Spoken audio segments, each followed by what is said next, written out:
आइए इस सवाल को देखते हैं। ये सवाल पिछले साल पूछा जा चुका है। इस सवाल में कहा गया है कि 8 सेंटीमीटर की एक त्रिज्या है जो कि एक वृत्त की है और वृत्त के चारों बिंदु पर ABCD हैं जो एक वर्ग हैं। तो आपको अब पूछा गया है कि उस वर्ग का क्षेत्रफल क्या होगा।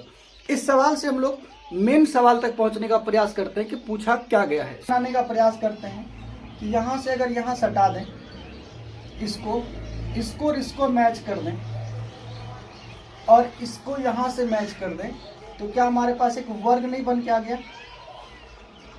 देखिए जरा सा, यहाँ पर क्या बन के आ गया, एक वर्ग बन के आ गया। इस वाले क्षेत्र को हम लोग अब देखते हैं। ये क्या बन गया, वर्ग। हालांकि ये बोर्ड में है तो बोर्ड में थोड़ा सा पिक्चर आपको तिरछा दिख सकता है। आप लोग प्रकाल की सहायता से बनाइएगा तो उसमें आपको परफेक्ट बनेगा। ठीक है, अब देखिए आगे। जैसा जैसा कहा गया था वैसा वैसा हम लोगों ने कर दिया। हम लोगों को वृत्त की त्रिज्या 8 सेंटीमीटर दी थी तो दे दिया। इसको बढ़ाया तो हमने, ये क्या हो गया, 16 सेंटीमीटर हो गया। अगर आप अब ध्यान से देखेंगे, ये ABCD जो वर्ग कहा है, ये वाले जो व्यास है ना, ये वाले व्यास, ये वर्ग का देखिए विकर्ण बन गया। क्या बन गया, वर्ग का विकर्ण। वर्ग का विकर्ण कितना हो गया, वर्ग का विकर्ण बताइए। आप कहेंगे सर जितना वृत्त का व्यास था ना 16 सेंटीमीटर, उतना ही वर्ग का क्या हो गया, विकर्ण हो गया। विकर्ण का फॉर्मूला क्या होता है, √2 भुजा बराबर क्या हो गया, 16। तो यहाँ से हमारा भुजा कितना निकल जाएगा, आप कहेंगे सर 16 बटे में √2। यहाँ से हमारा भुजा निकल गया। अब हमें पूछा गया है कि वर्ग का क्षेत्रफल क्या होगा। यहाँ से तो बहुत आसानी से निकाल सकते हैं वर्ग का क्षेत्रफल। वर्ग का क्षेत्रफल, वर्ग का क्षेत्रफल क्या होता है, भुजा स्क्वायर होता है ना।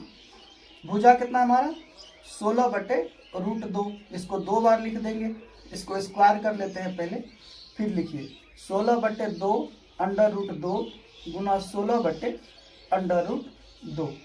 तो यहाँ लिखेंगे 16 गुने 16 और ये 2 गुना 2 √2 गुना √2 करिएगा तो 4, 4 का वर्गमूल 2, काटिएगा तो यहाँ से आएगा 8 और 8 को गुना करिएगा 16 से तो आपका आ जाएगा 128 सेंटीमीटर स्क्वायर।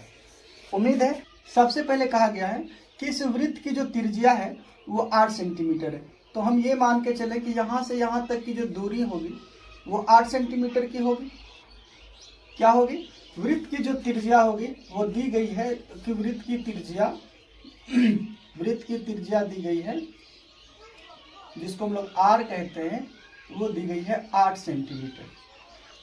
हम लोग अब क्या कर सकते हैं, इसको अगर हम लोग यहाँ तक बढ़ा लें, कहाँ तक, इस छोर तक बढ़ा लें, तो क्या यह एक वृत्त का व्यास नहीं कहलाएगा।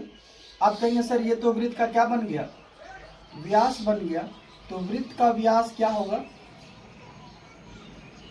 जिसको हम लोग D से डिनोट करते हैं। ये 8 था और ये 8, तो ये कितना हो गया, 16 सेंटीमीटर वृत्त का व्यास हो गया। अब देखिए सवाल में कहा है कि इस वृत्त के अंदर ना एक वर्ग है। उम्मीद है कि ये सवाल आप लोगों को समझ में आया होगा।